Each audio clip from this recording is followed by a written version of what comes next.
everyone. My name is Julia Fuoco, and I'm a recent MA graduate from the Department of Child Studies at Concordia University. And today I'll be sharing just a brief overview of my master's thesis titled It's All Relative Sibling, Parent, and Parent Teaching in Early Childhood. And we'll look at some of the main findings of my thesis. So this is just a brief overview of the presentation that we'll be having today. We're going to start with an introduction, go into the methodologies and findings, and then some of the discussion about those findings. So we'll begin with the introduction. So relationship theory posits that children develop in the context of their close relationships. So parents are children's primary agents that connect them to the social world around them. And Bandura's social learning theory posits that children learn how to navigate the social world by interacting with and observing their parents. So siblings are also important agents for children's early learning experiences and teaching experiences. So siblings spend a lot of time with one another, and as a result, they share most of their early learning experiences together. And so through their reciprocal or equal and complementary or hierarchical exchanges, siblings create a co-constructed history where they become aware of each other's knowledge, experiences, and abilities. So social constructivism defines teaching as a collaborative process.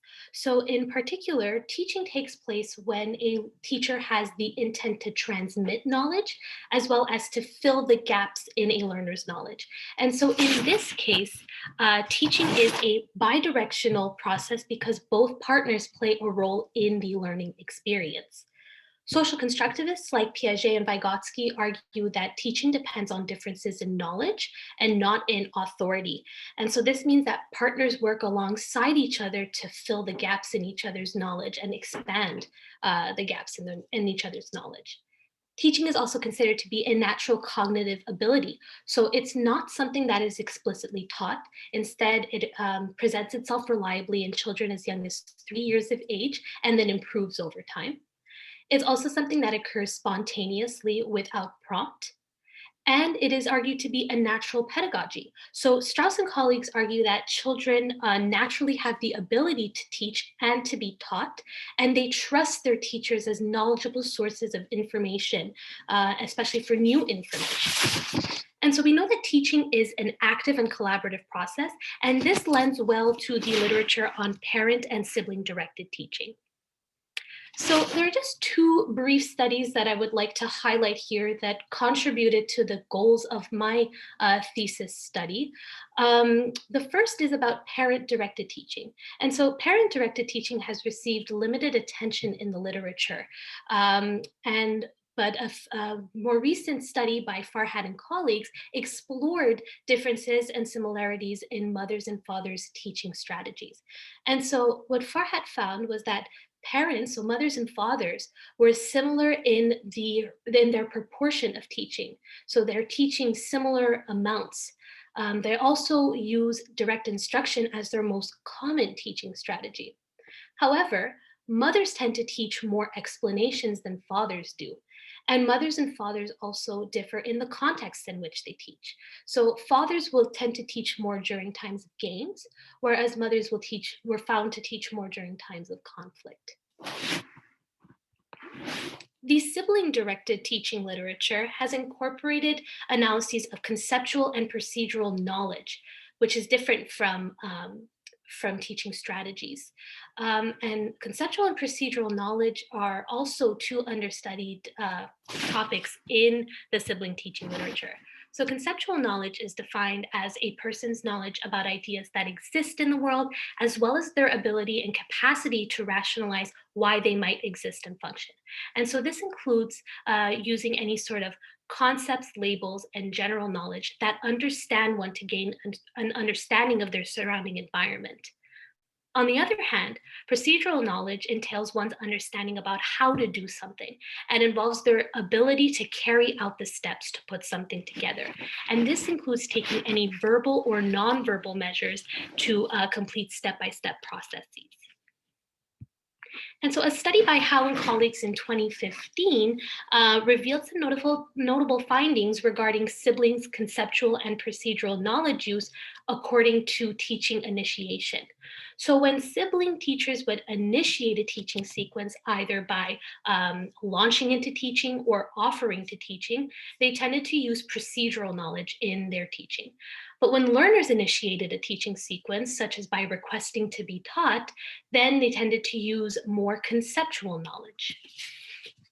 And so conceptual and procedural knowledge had not yet been looked at for the parent-directed teaching literature. And so this was one of the areas of focus for my thesis project. So looking at the state of the literature, I was able to make some observations. I noticed that parents and siblings were investigated pretty much separately.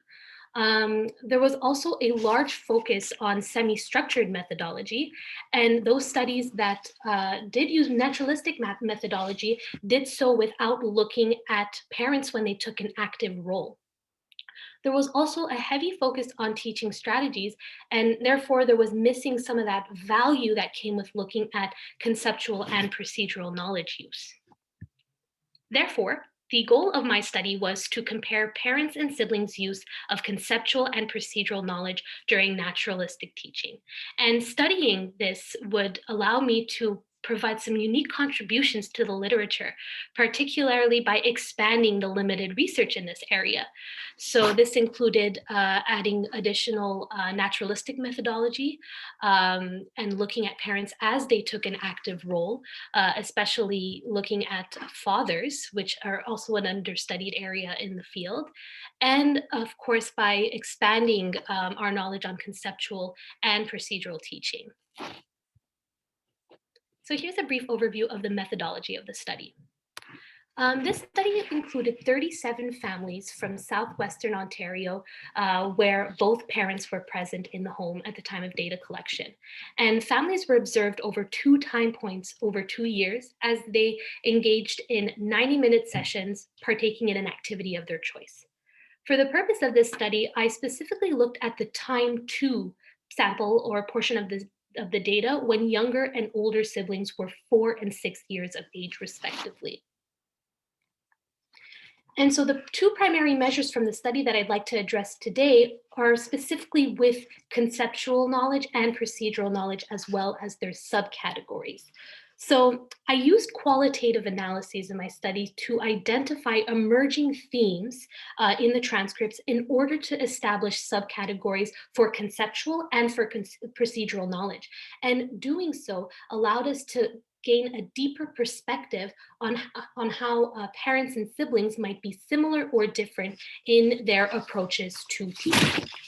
And so I will briefly cover these subcategories for you today. So there were 4 conceptual subcategories that were developed for the purpose of this study. The first were social conventions, and this included any sort of discussion about manners, house rules, and safety. So for example, a father says, you know what behavior is expected at the dinner table. The second were game discussions, and this included any sort of talk surrounding game rules, strategies, and playing fairly. So for example, one mother says, you can't win by cheating. The third conceptual subcategory were language, literacy, and math concepts. And this included any sort of identification of words, letters, numbers, as well as any sort of comparison or contrast of words and concepts. And so, for example, here, a sibling points out that that is the letter K. And the fourth was explaining concepts. And this included any sort of explanation about why or how something worked, as well as troubleshooting or preventing problems from arising. So for an example here, when a family was making dough together, oops, let me go back. A father said, that'll stick too much, we'll have to add some flour to it. Next, there were 2 procedural subcategories for this study. The first were game procedures, and this included any sort of demonstration of task-specific behaviors that were related to games and play materials. So for example, a mother demonstrates to her son how to roll a dice, and she accompanies her demonstration by saying, you have to shake the dice in your hand and drop it in the box. The second were other procedures, and this included any sort of demonstration of skills that could be applied to everyday or real world contexts. So these were apart from games and play materials. And some examples here could include letter formation or writing, drawing, cutting out materials for arts and crafts, as well as physical movements such as kicking or dancing. And so the example here would be that one of the siblings demonstrates to the other sibling how to draw a cow. So now that we've covered the measures, let's head right into the findings of the study. So the first research question asked, to what extent do parents use conceptual and procedural knowledge when they teach their children? And so previous literature found that mothers typically expand on their teaching using explanations. And so I predicted that mothers would use more conceptual knowledge, whereas fathers would use more procedural knowledge. What we ended up finding, though, was that there were no differences between mothers and fathers in their knowledge type conveyed. So mothers and fathers did not differ in their use of conceptual and procedural knowledge. However, there was a main effect of knowledge. So when we looked at parents together, we noticed that parents taught more conceptual knowledge overall than they did procedural knowledge. The second research question asked, how do parents and siblings compare on their teaching of conceptual and procedural knowledge overall and by subcategory? And so an interaction was found here between teacher and knowledge type. So parents used more conceptual knowledge compared to siblings, whereas siblings used more procedural knowledge compared to parents. However, as you can see on this graph here, both parents and siblings used more conceptual knowledge overall than they did procedural knowledge. Two interactions were also found between teacher and subcategory. So for conceptual subcategories, we see here that parents taught significantly more social conventions than did siblings, whereas siblings taught significantly more language literacy and math concepts compared to parents. When looking at procedural subcategories, we also found that siblings used considerably more other procedures compared to parents. So let's discuss these findings in light of the sibling and parent teaching literature. So firstly, we found that there was no difference between mothers and fathers' use of conceptual and procedural knowledge. And so this may highlight patterns of similarity between mothers and fathers. So for the most part, the teaching literature notes that has highlighted that parents are really similar in the way that they scaffold teaching, in their proportions of teaching. And so this might be another instance where mothers and fathers just happen to be similar. Secondly, we found that parents taught more conceptual knowledge compared to siblings, whereas siblings use more procedural knowledge compared to parents. And so conceptual knowledge involves explaining ideas in a way that can help a learner apply it in unfamiliar contexts. On the other hand, procedural knowledge requires a teacher to demonstrate specific strategies that can help the learner carry out a task.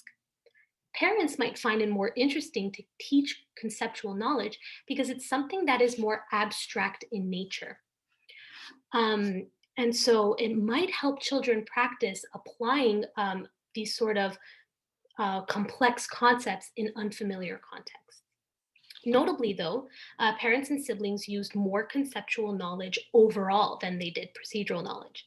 And so here we see that young children might be teaching in similar ways to their parents, even though they might not have been explicitly taught to do so. And so this could reinforce 5 minutes left. the idea of teaching as a natural cognitive ability. On the other hand, children might be referencing their parents as guides, so to guide the way that they're teaching. And so this would highlight the bidirectionality of the family relationship when it comes to collaboratively acquiring new knowledge and skills. However, this finding might also be reinforced by the methodology of the study. So previously, the semi-structured literature employed tasks that were more procedural in nature. So when I say this, I mean things like block construction tasks, puzzles, problem solving.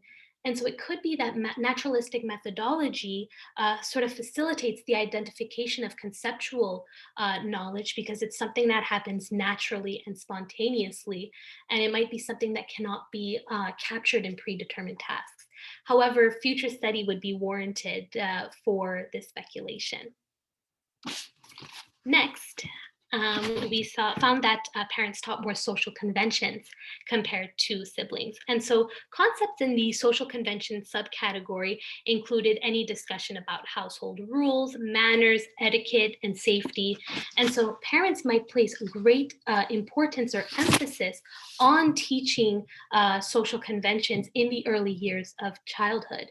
And in fact, Smetana's social domain theory posits that social conventions are culturally bound. And so parents act as the responsible guides to help children navigate the social world. On the other hand, though, siblings taught more language literacy and math concepts, significantly more compared to parents. And so previous research in this area, using the same sample of 4 to 6-year-olds, found that instruction about literacy concepts and conveying conceptual knowledge when talking about concepts of number increased during this time. And so the siblings or the children in this present study were approaching or were of school age already. And so it could be that concepts of language literacy and math become of more interest during this time, or they might just become more salient. However, future study would be warranted for this speculation. Siblings used more other procedures compared to parents. And so the types of other procedures that were seen between siblings included drawing, writing, cutting out materials, physical movements. But this looked different between parents and children. So other procedures between parents and children took the form of guiding about how to clean up messes and toys, sort of instructions to get down from high places, and even suggestions to make tasks easier to complete.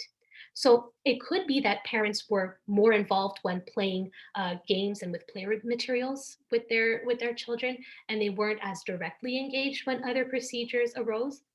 But on the other hand, since siblings do spend a lot of time with each other, it could be that since they're closely familiar with each other's knowledge, abilities, and skills, that they might turn to each other when other procedures arise during their interactions. So the results of the current study provide valuable implications for research and for family practices in the home. So we know that teaching is a rich context that tells us both about how siblings teach each other and about how parents teach their children.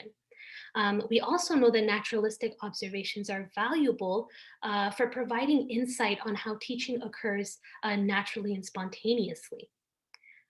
This study also unveiled similarities in parents and siblings' approach to teaching patterns of conceptual knowledge. And so this highlights children's abilities to think abstractly and suggests that teaching is a cognitive activity. So a natural cognitive ability. And so this might call parents to sort of take an approach of stepping back and letting children explore their abstract thinking in the home when they're engaging with their siblings. This was also the first study to incorporate analyses of conceptual and procedural subcategories.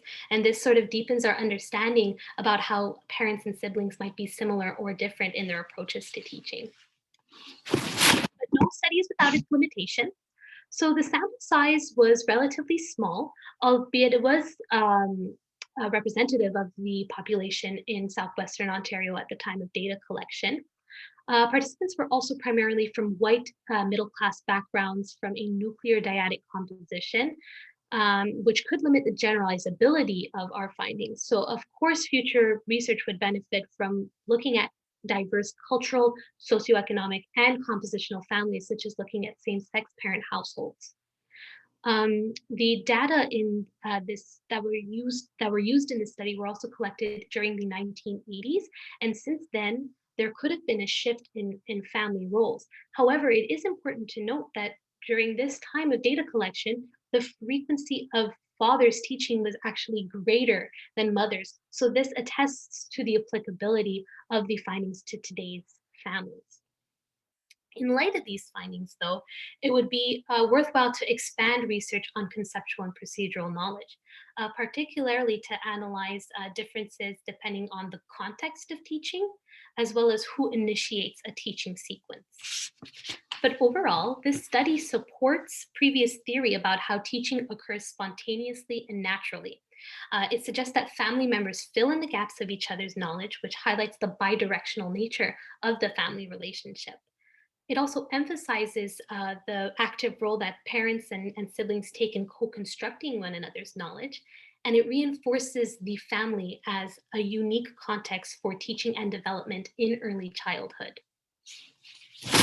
So finally, I would just like to take a minute to thank Dr. Nina Howe, my supervisor, for all of her help and support throughout my master's research. And I would also like to thank Dr. Hildy Ross, whose permission to use the data set made this study possible. And I'd like to thank you all for your attention today and your interest in my project. So thank you very much.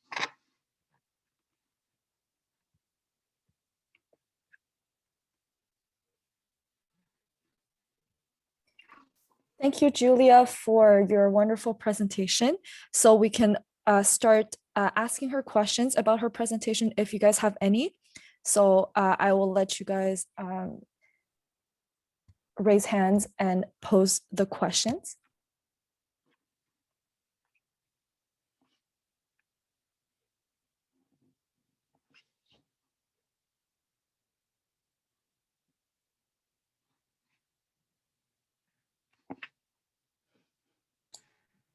Hello, everyone.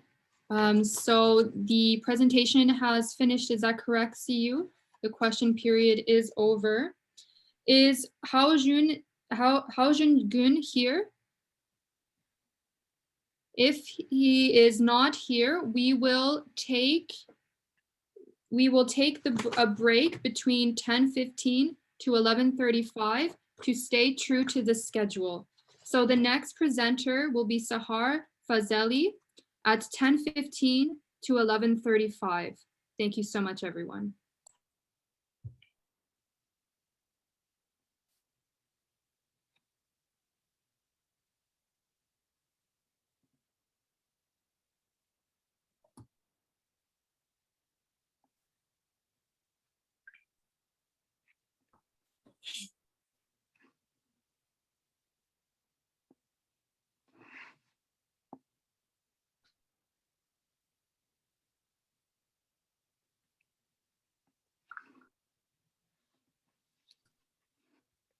So see, who is that? Is that it for me? I think so. Okay. I just wanted to say, when Tiffany made me co-host, as I was presenting, all of the everyone was being admitted into the waiting room would pop up, so I couldn't click on the slides properly. So I don't know if just maybe let her know, because I think whoever's going to be presenting, it's just going to keep popping up on their screen. Perfect. It also did for me. Yeah. So I'll let her know that Okay. was happening, but I think right now most people are already admitted. If Okay. I can look at it, I think there's no more admission right now, but I think that's I think for the next presentation it's going to be fine, but I think it's going to be a problem again during the afternoon, but I'll let her know for sure. Okay, perfect. Thank you. Thank you. So will the next presentation be at 10:15, 11:15? Exactly. Thank you.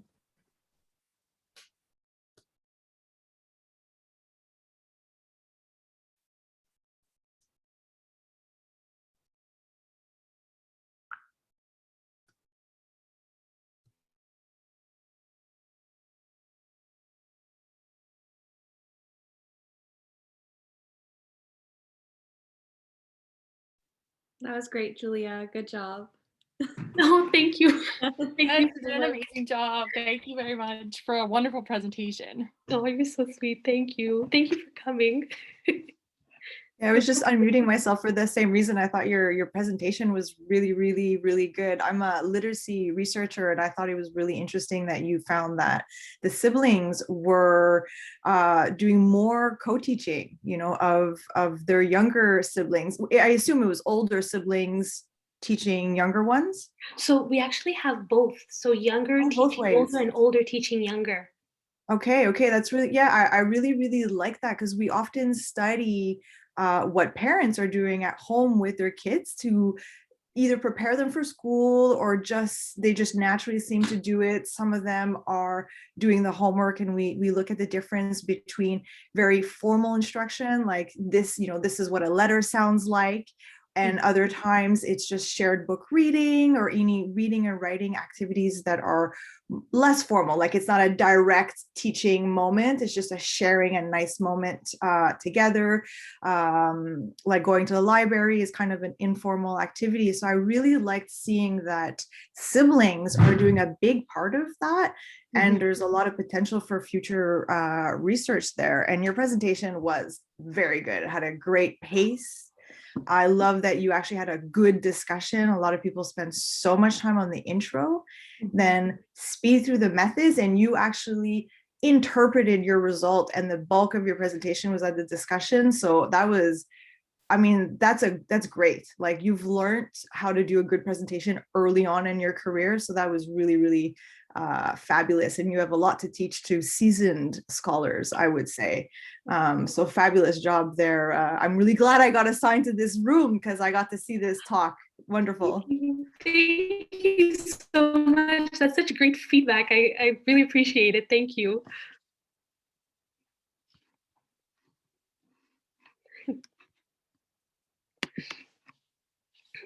So I guess we can hop on to different rooms if we want. Perfect. Okay. Thank you so much. Bye.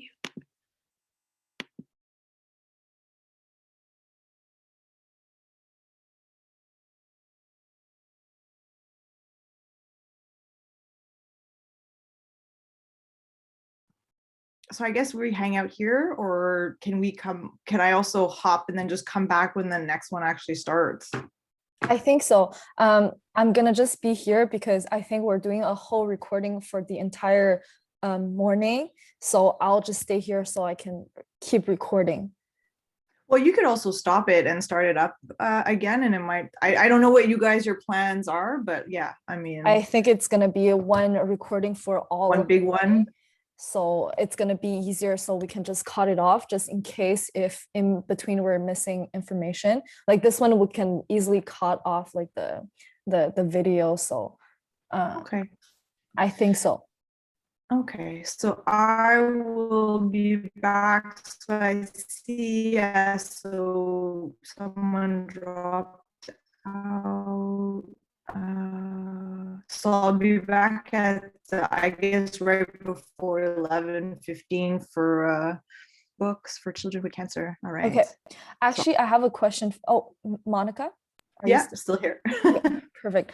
Actually, even though I try to keep my internet connection as good as I can, there are small moments where my internet was unstable, even though I turned everything else down. This one, there's only my computer that it's using the internet, but still sometimes there's moments where it, you know, she speeds down and then it speeds up again. Yeah.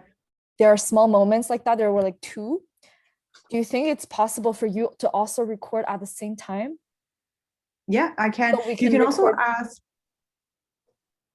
Yeah, so I can absolutely launch a recording, but you can also ask people to turn off their cameras. Sounds good. I just have one quick thing to say very briefly. Mhm. I'm not able to make people co-host when they are in breakout rooms. So if you have a presenter, please make them aware 5 minutes before their presentation or 10 minutes before their presentation to come to the lobby, and I will join them to make them co-host. Thank you. Perfect. Thank you, Got it. Tiffany. Yeah. All right. Perfect. Yeah, so I can definitely record on my end, and then I almost did it because there were like 6 people with their cams on, but like one of them was Nina Howe, and I'm like, I felt awkward asking her to turn off her camera. Like she's the big boss lady of the department. She's like the oldest faculty, like the most established, I guess, faculty. So I was just like, ugh. But yeah, maybe we can just ask them the next one to turn off their cameras if there's like 5 or 6 of them with their cams on. That will reduce the amount of bandwidth that's required on our end. Perfect. Then I'll ask that like at the beginning, like to turn off the camera so we can assure that the recording goes smoothly.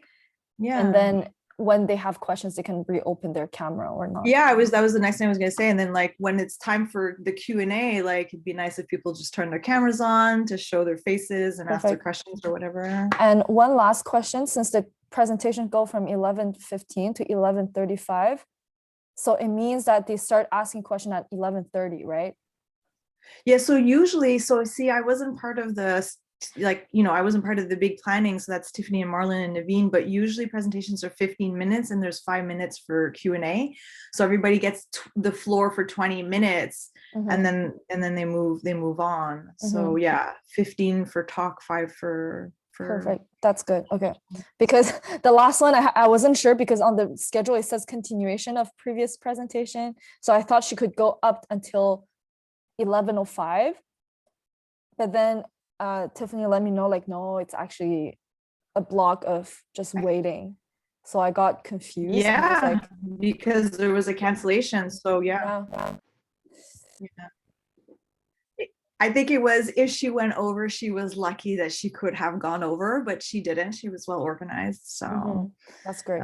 It worked out in that way. Perfect. Then I'll let you go join other presentations and then or stay here. I'll just keep on running the recording. So okay. I will check out the schedule to see if there's something I want to pop in on.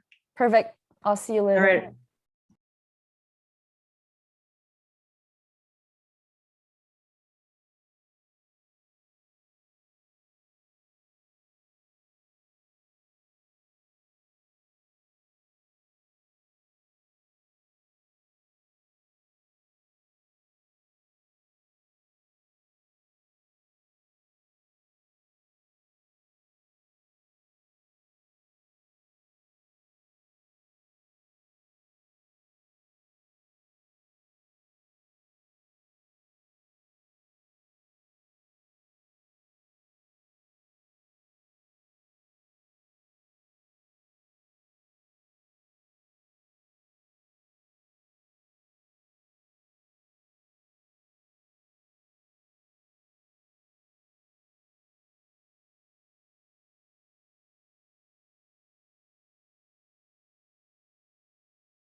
Hello, everyone. Is Sahar Fazeli here? She's not here yet, or he is not here yet. Okay. I've been on the lookout for Sahar in the main lobby, but it seems that they have not come in yet. So if the presenter does not show, we'll have another rest period, and we will begin with Maude Roy-Vallieres at 11:40.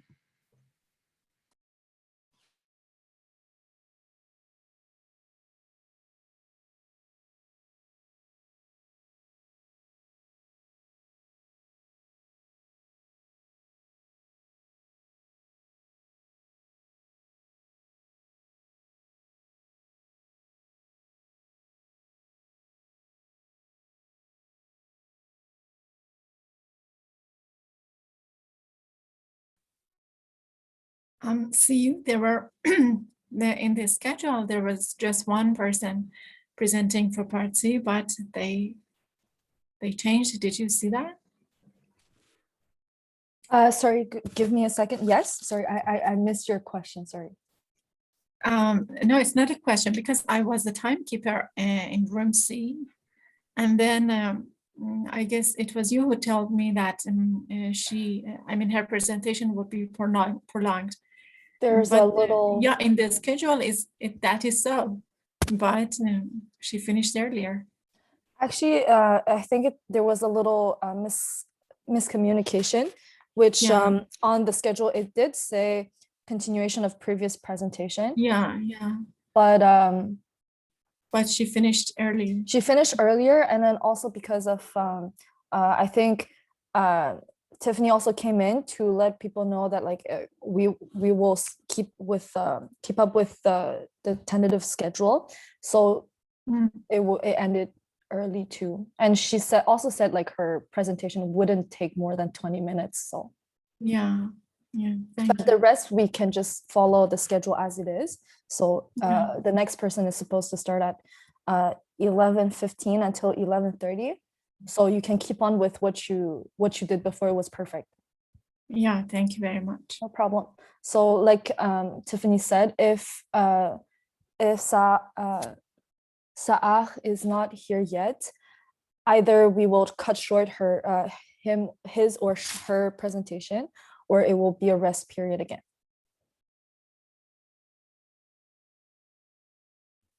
Yeah, there is one. It's 11:15. She should be here by now.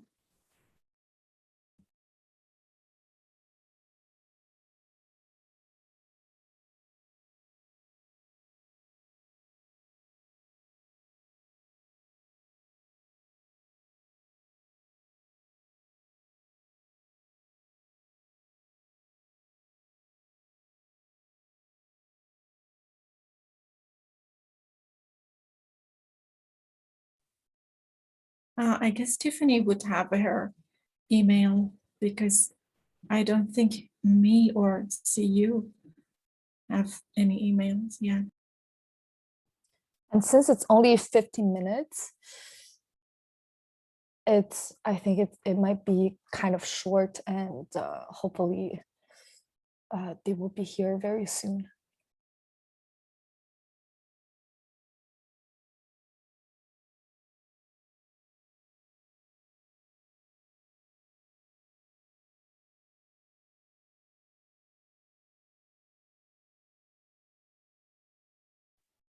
Hi, Tiffany.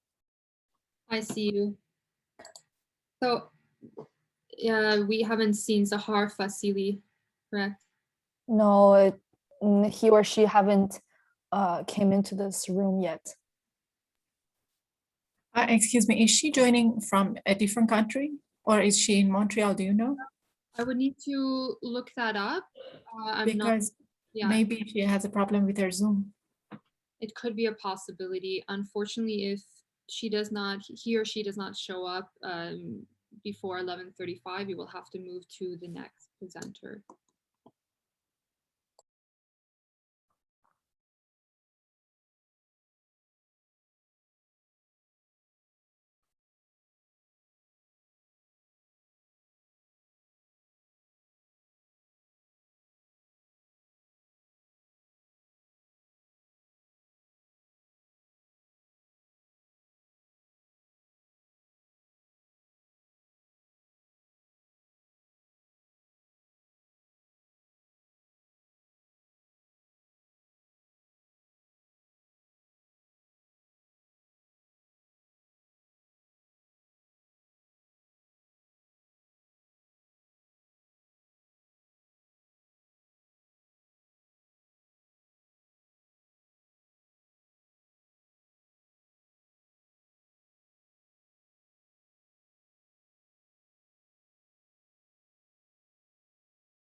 Hi, Maude. Hey there, see you. Are you the one who is going to be presenting? Yep. Okay, perfect. I can change my name if you want, just for this presentation. Perfect.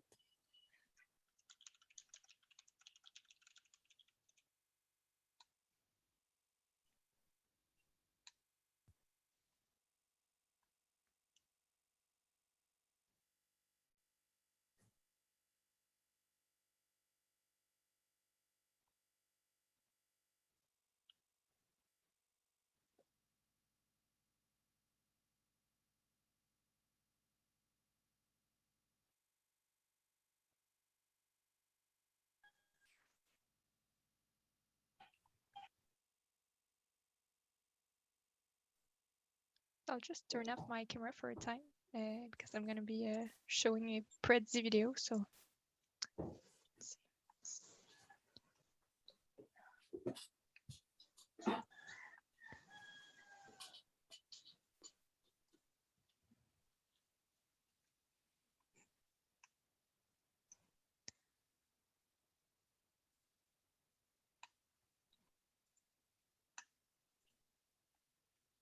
how's this? It's perfect. All right, thanks. So we will start in 2 minutes. And for everyone who just joined, for the presentation, pour la présentation, we will keep our camera closed to ensure that it's a good quality recording. Donc, s'il vous plaît, veuillez éteindre votre vidéo pour qu'on puisse prendre un bon recording. Alors, let's wait for 2 more minutes.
You can start now.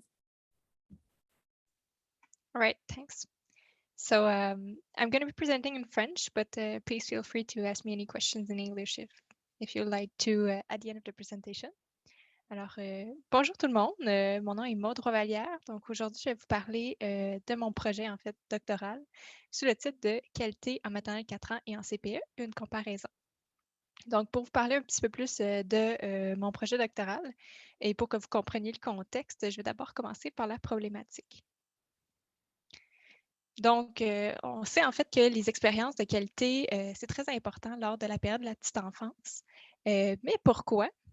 Donc, l'importance de la période de la petite enfance, ce qu'on sait, c'est que les chercheurs ils ont eu une attention accrue depuis un bon moment sur la période entre 0 et 5 ans.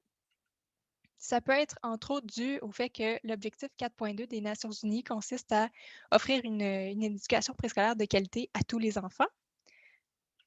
Mais on sait aussi par des recherches que le développement du cerveau est très, très rapide dans ces années-là et que la qualité des expériences qui sont vécues vient vraiment affecter toutes les connexions neuronales qui se passent dans le cerveau.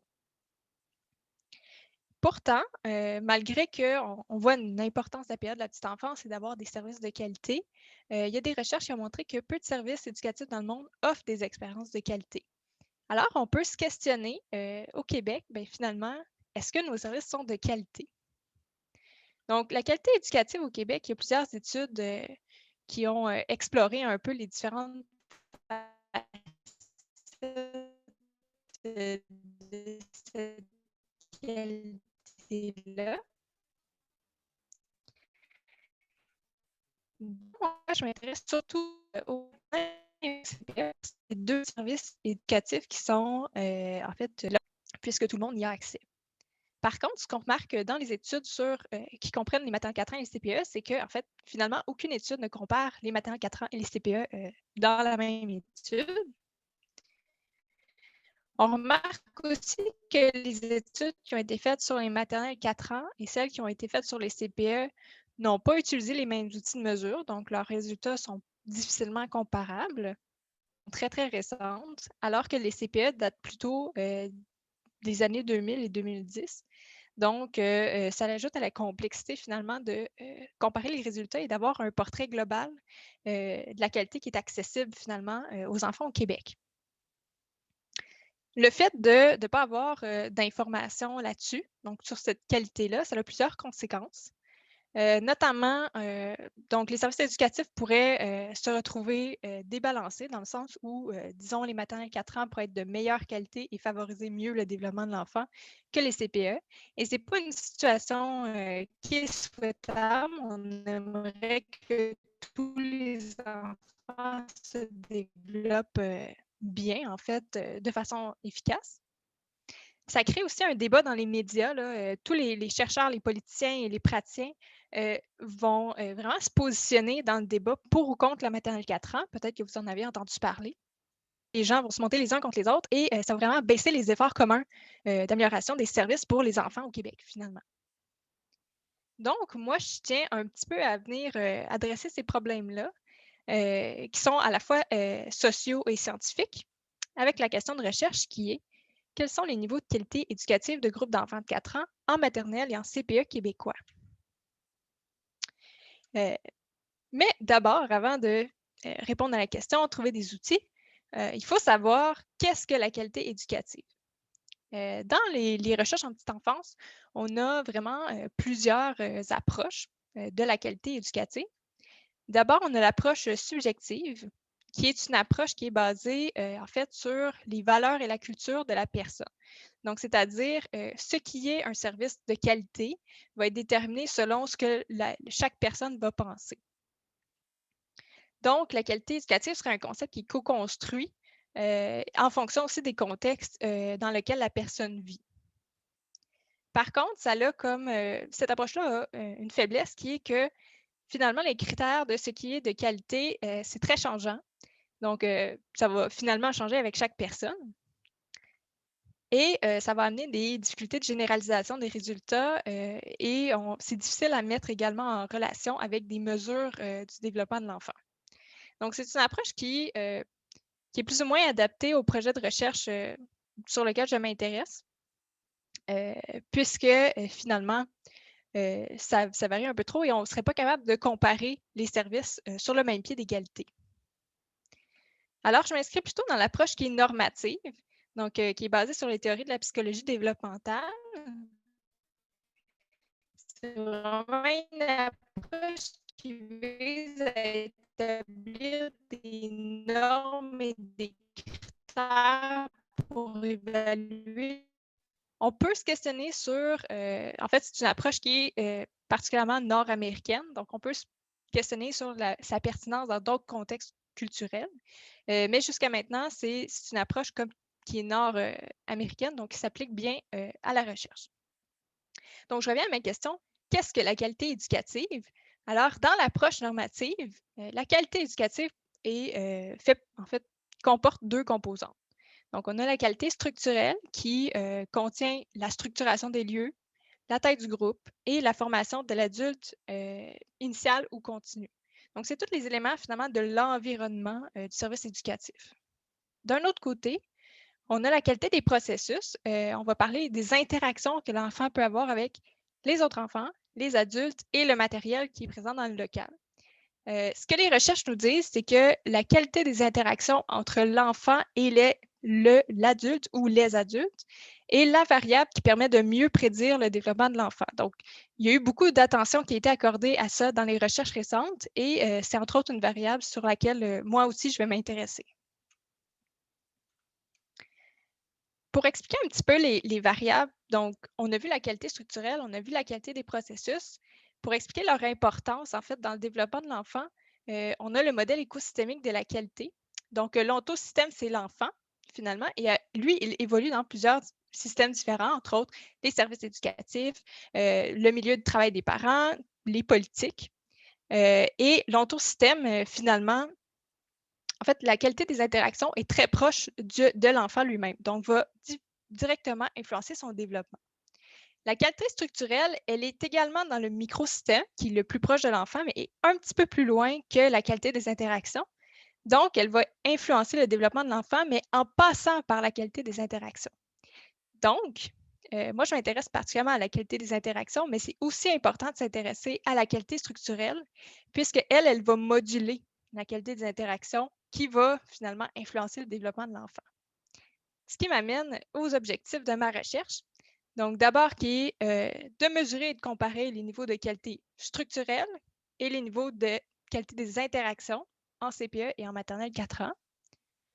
Également, d'identifier les liens qui existent entre les variables structurelles et les niveaux de qualité des interactions, parce qu'on a vu que les variables structurelles influençaient la qualité des interactions. Et en numéro 3, si on voit effectivement qu'il y a un lien qui existe dans notre contexte québécois, on va venir déterminer quelles variables structurelles vont le plus impacter les niveaux de qualité des interactions. Ça va également nous donner en fait des pistes pour venir modifier la qualité des interactions, mais aussi la qualité structurelle. Donc, comment on fait ça? En fait, donc, mon étude, c'est une étude qui est à devis descriptif corrélationnel et comparatif. On souhaite avoir un échantillon de 30 enseignantes de maternelle 4 ans et 30 éducatrices de groupe de 4 ans en CPE, donc un N de 60 au total, qui vont se situer dans les régions du Grand Montréal et de la Montérégie. Et pour vraiment aller mesurer nos deux variables de l'étude, donc d'abord, on a un questionnaire qui va être auto-administré, qui va aller vérifier les variables structurelles, donc la qualité structurelle dont j'ai parlé. C'est un questionnaire donc, qui existe déjà de Drouin et Hall, mais qui va être adapté donc, aux besoins de la recherche. Alors, on va vraiment aller cibler la taille du groupe, la formation initiale et la formation continue de l'adulte. Au niveau de la qualité des interactions, on va utiliser l'outil qui s'appelle le Class Pre-K. Donc, c'est un outil d'observation qui est fait spécifiquement pour les enfants de 3 à 5 ans. Et plusieurs recherches ont vraiment montré sa validité et sa fiabilité dans plusieurs pays dans le monde, et notamment au Québec, en fait. Le Class Pre-K, ça ressemble à quoi? Donc, la qualité des interactions dans le Class Pre-K est évaluée sur 3 domaines généraux, donc le soutien émotionnel, l'organisation du groupe et le soutien à l'apprentissage. Et on a... Il reste 2 minutes. Merci beaucoup. Et on a également 10 dimensions, donc ce sont les dimensions que vous voyez en blanc. Donc voilà, chaque dimension, lorsqu'on observe avec l'outil classe, on note nos observations et ensuite on détermine chaque dimension en blanc. Elle se situe où sur une échelle de Likert de 1 à 7. Et à partir des scores qu'on va attribuer à chaque dimension, on peut ensuite faire un score global pour chaque domaine. Donc, un score pour le soutien émotionnel, un score pour l'organisation du groupe et un score pour le soutien à l'apprentissage. C'est un outil qui se fait par cycle d'observation, donc qui s'utilise en 4 cycles d'observation de 30 minutes et qui nécessite une certification. Donc, en ce sens, c'est un outil qui est vraiment une bonne validité parce que tous les observateurs ont vraiment une formation et une certification annuelle à réaliser.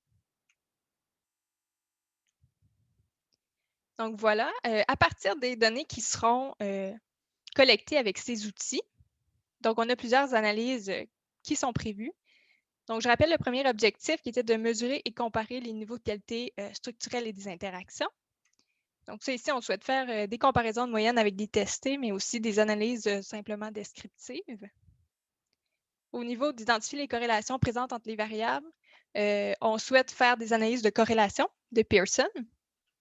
Et au niveau du troisième objectif, donc, si jamais des corrélations sont observées, Là, vraiment, on va venir déterminer quelle variable structurelle influence le plus les niveaux de qualité des interactions par des analyses de régression linéaire ou multivariée. Donc, c'est à peu près à cette étape-là que la recherche, en fait, est en développement. Par contre, il y a tout de même certains résultats qui sont anticipés, notamment plusieurs retombées scientifiques. Là, donc, ça va être la première étude finalement à venir comparer les CPE et les maternelles 4 ans. Donc, elle va vraiment répondre à une absence d'études à ce sujet-là. Par ailleurs, l'étude va permettre d'explorer un peu plus les liens entre les variables structurelles et la qualité des interactions. Parce que ce n'est pas encore un lien qui est beaucoup exploré finalement en recherche et particulièrement au Québec. L'étude a également des retombées sociales qui sont prévues, notamment informer en fait tous les acteurs de l'éducation, les praticiens, les enseignantes, les éducatrices, également les politiciens, les décideurs en éducation, mais aussi particulièrement les parents. Sur les niveaux de qualité qui sont vécus dans les services. Donc, on veut vraiment informer la population sur les niveaux qui sont vécus dans les services. En plus d'informer, cette information-là va servir à cibler les aspects prioritaires à travailler dans les maternelles 4 ans et dans les CPE pour finalement améliorer en fait la qualité. On veut améliorer notre qualité qu'on donne à nos enfants au Québec. Et en échange, ça va vraiment permettre un accès universel à une éducation préscolaire de qualité qui était l'objectif 4.2 des Nations unies. Donc, en soi, c'est une étude qui a plusieurs retombées, mais qui s'inscrit aussi dans, oui, un débat social sur la comparaison maternelle 4 ans et CPE, mais elle ne souhaite pas nécessairement nommer quel service serait le meilleur. Elle souhaite plutôt venir déterminer les forces de chaque service et se baser sur les forces des deux services pour les améliorer ensemble et améliorer la qualité globale finalement qu'on offre à nos enfants au Québec. Alors voilà, merci beaucoup. Je suis très heureuse d'avoir présenté et si jamais vous avez des commentaires, des questions, ça va me faire plaisir d'y répondre. So thank you for listening and I'll be open to comments and questions in any language if you want. Parfait. Alors, si vous avez des questions, vous pouvez turn on the video et puis par lever de main, on peut, en fait, Maude pourrait répondre aux questions. Et étant les participants, je vois que Mélissa, elle a une question. Donc, j'invite Mélissa à poser la question. Oui, en fait, je me demandais, ton approche normative est basée sur quelle théorie développementale? Parce que c'est pas précisé. Tout à fait. En fait, c'est pas nécessairement une théorie, c'est la psychologie développementale. Donc, toutes en fait, les étapes que l'enfant passe pour finalement se développer. Là. On peut penser le développement cognitif, le développement langagier, qui ont chacun leur façon, leur timeline finalement pour se développer au travers du temps. Donc, l'approche normative se base là-dessus pour donner des recommandations finalement pour évaluer la qualité éducative. Donc, par exemple, l'outil que j'utilise, le class pre-K, sert à évaluer la qualité éducative pour les enfants entre 3 et 5 ans. Et comme je vous l'ai montré, il a 3 domaines, bon, avec 10 dimensions. Mais il a également une version pour poupons et trottineurs, qui là, c'est plus de 0 à 3 ans. Et l'outil n'est pas fait de la même façon. Donc, on a seulement une dimension et on a un domaine, pardon, et on a 3 dimensions. Donc, les outils qui vont être faits dans l'approche normative vont prendre en compte le fait que l'enfant ne se développe pas nécessairement de la même façon en fonction de son âge et de l'étape dans laquelle il est rendu finalement dans son développement. J'espère que ça répond à la question. Ben, en fait, là, j'hésite entre deux. D'après ce que tu me dis, ce serait soit le ZPDE, qui est le socioconstructivisme avec Vygotsky, soit ce serait le constructivisme, étant donné que tu dis qu'il y a des étapes. Donc, je suis comme pas sûre dans lequel tu te situes. C'est surtout particulièrement, si on veut nommer quelqu'un, c'est vraiment Bronfenbrenner, avec finalement ces modèles qui sont intégrés les uns dans l'autre et qui interagissent. Mais oui, c'est pas nécessairement... ça se base vraiment dans les psychologies qui sont plus vieille et c'est dans le sens où je ne crois pas que c'est la ZPD, là. C'est plutôt vraiment le développement finalement de l'enfant niveau biologique, en fait, là, psychologique, plutôt cognitif, etc. Super, merci.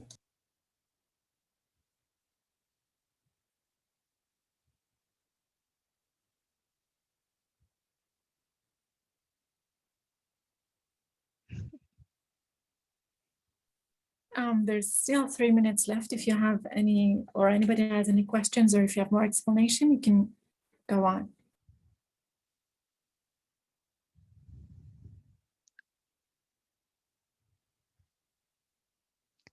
I don't think I have any more explanations, but yeah, I'm still open to questions.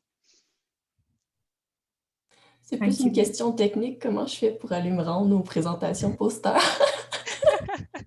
Normalement, on change le breakout room. Vous pouvez lire c'est le le même breakout lien? room en bas à droite. Mais je veux dire, on va être dans le même lien ou pas pour les posters?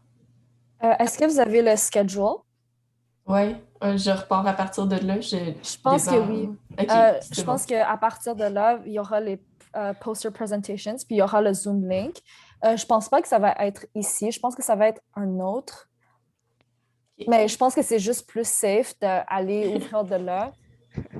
C'est bon, merci. Pas de problème.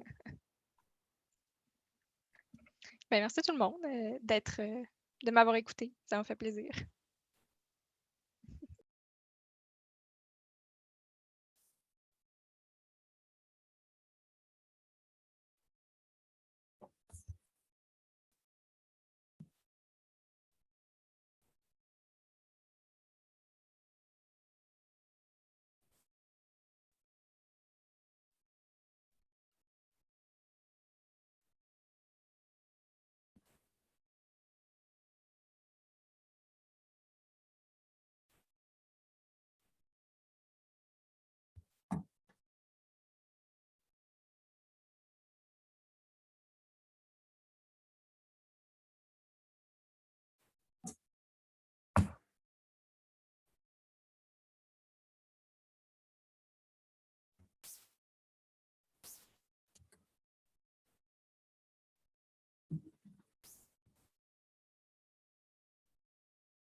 For Mary, are you still in the group, room C for the afternoon sessions?